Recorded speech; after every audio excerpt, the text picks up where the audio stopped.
Before scientific and medical advancement, the spread and explosion of a single microscopic bacteria could annihilate all the world's immense, powerful, and seemingly unstoppable empires throughout history, killing millions in weeks. Cholera, an infectious bacterial disease, causes long-lasting diarrhea, leading to dehydration and eventually death.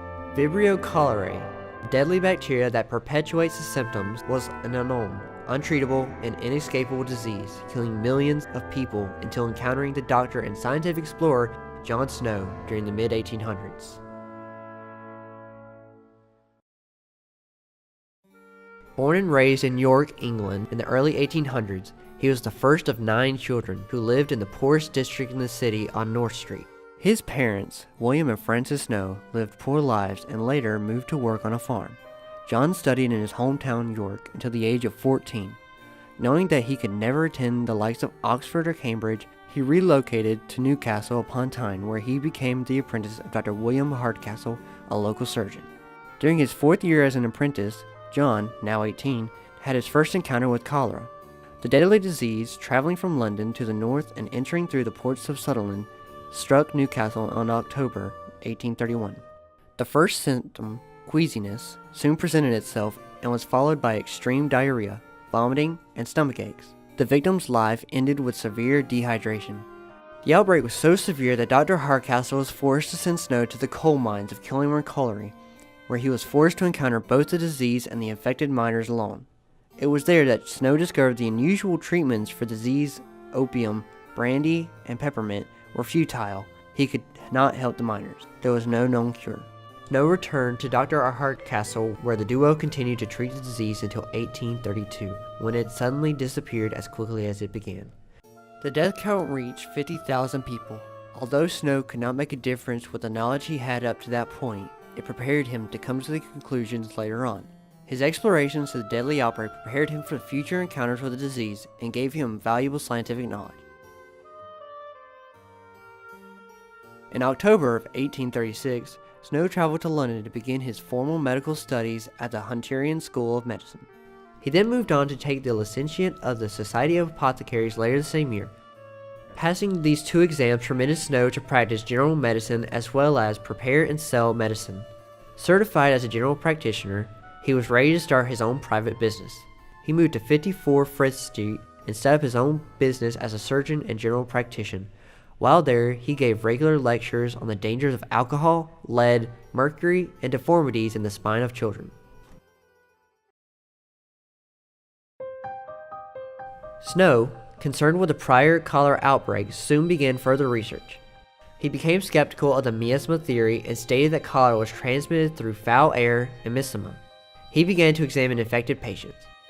In 1849, Snow exchanged his research for the publication of his essays entitled On the Mode of Communication of Cholera. In 1850, Snow founded the Epidemiology Society of London in response to the cholera outbreak of 1849. He continued his business lectures until 1852, when he traveled to the University of London. Then, in 1854, with the help of physician Reverend Henry Whitehead, Snow talked to local residents of Broad Street, now Broadwick Street, who were suffering from their own outbreak of cholera in London. He learned from the first victim of the new outbreak, John Harnold, that the outbreak could not have transferred by germs because Whitehead, the physician called to work in Harnold, had not become infected. Snow learned that the first symptom was always a digestive problem, and he reasoned that the infected water or food was the cause. This also helped him rule out the miasma theory, for it was a foul air and first symptoms would have appeared in the lungs or nostrils. After re-examining past symptoms and evidence, like extreme diarrhea, Snow concluded that what was being expelled from the body had to have contained some remnant of cholera. He then reasoned that the colorless liquid the patients were expelling from their system was water containing cholera. Exploring the movement of the disease, he soon discovered the source of the outbreak, the public water pump in the center of town. While the chemical and microscopic studies were not conclusive, his evidence was thorough enough to persuade the local town council to remove the well's handle, thereby disabling it so that the public could not have access to contaminated water. Even though this one change stopped any further outbreak, Snow remained skeptical that he was able to completely stop the disease on his own, believing that cholera was already in decline. He stated that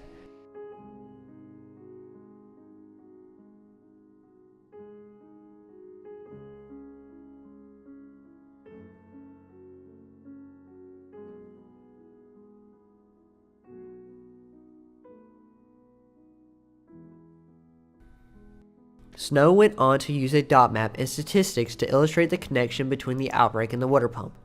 He found that Southwark and Vauxhall Waterworks Company were taking the sewage from around the well and delivering it into surrounding areas, spreading the disease from one city to another. The company did so in order to avoid spending extra money and extracting clean water.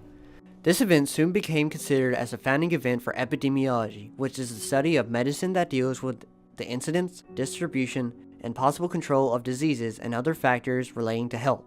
Following all the news surrounding his discovery, Snow published a follow-up essay to the 1849 one, now in 1855, with more detail on the outbreak. Not wanting to pick fights with other physicians who did not want to believe that germs could cause and spread disease, Snow avoided directly stating that humans spread disease. Instead, he talked of a poison that could multiply itself through the digestive tracts of cholera victim and spread to other people through polluted water. To go against the other private opinions of the other elite physicians was almost treasonous. Yet it took Snow's perseverance and bravery to go against this opinion that allowed for the safety of hundreds of citizens who got their water on a daily basis from the Broad Street pump. His essay, unfortunately, had little effect on physicians of the day, many of whom ignored it, so Snow decided to lecture instead of writing. As a matter of fact, later researchers found that an 1854 outbreak of the disease traveled into the water because of bacteria leak in the old cesspit 3 feet away from the well. Cesspit was tainted by the diapers of an infected baby, but the original source of the infected baby was still unknown. After the outbreak was controlled, government officials replaced the well handle, allowing the water to flow again for public use. Following the replacement of the handle, however, the government rejected John Snow's theory, believing that accepting the oral fecal method of transferring the disease would be too unpleasant and hard for the public to accept. During this time, Snow's own health deteriorated due to tuberculosis. He continued his studies on epidemiology and became the first to calculate correct dosages for ether and chloroform, allowing patients to have relief from pain. He achieved this by experimenting on himself, along with exploring the correct dosages of pain relievers. He also created a mask to administer chloroform. Although John Snow died in 1858 without his research widely accepted, he prevented countless further outbreaks of cholera worldwide, methodically exploring the dangerous disease and employing the scientific method. His encounter with cholera resulted in the discovery of methods to identify the origin of disease. His exchange allowed him to ensure safety for not only citizens of London, but also mankind, and provided advanced knowledge on epidemiology and medicine. Courageous, persistent, legendary. Snow sacrificed 25 years of his life studying cholera, even going to diseased streets of Soho, part of London's West End, not knowing for certain whether the disease was transmitted through the water or air. This dedication and sacrifice saved thousands of people's lives at the time, but his research has saved millions of people the past 100 years. As Snow's ideas further advanced the state of public health, less people died from cholera. For example, in New York, in 1910 through 11, the last outbreak of cholera occurred in America. Only 11 people died, which is drastically lower than hundreds of thousands who died in Europe in the 50 years prior. In New York, the Public Health Board quickly isolated the source of cholera in the same method John Snow used 50 years earlier, showing Snow's impact on the still developing public health system. Today, if an outbreak of any disease ensues, modern epidemiologists would rush forth and graph the mortalities, compare their symptoms, and isolate the source or sources of the disease, just as Snow implemented. John Snow's explorations, his encounters, and exchanges have had a profound effect on our lives today.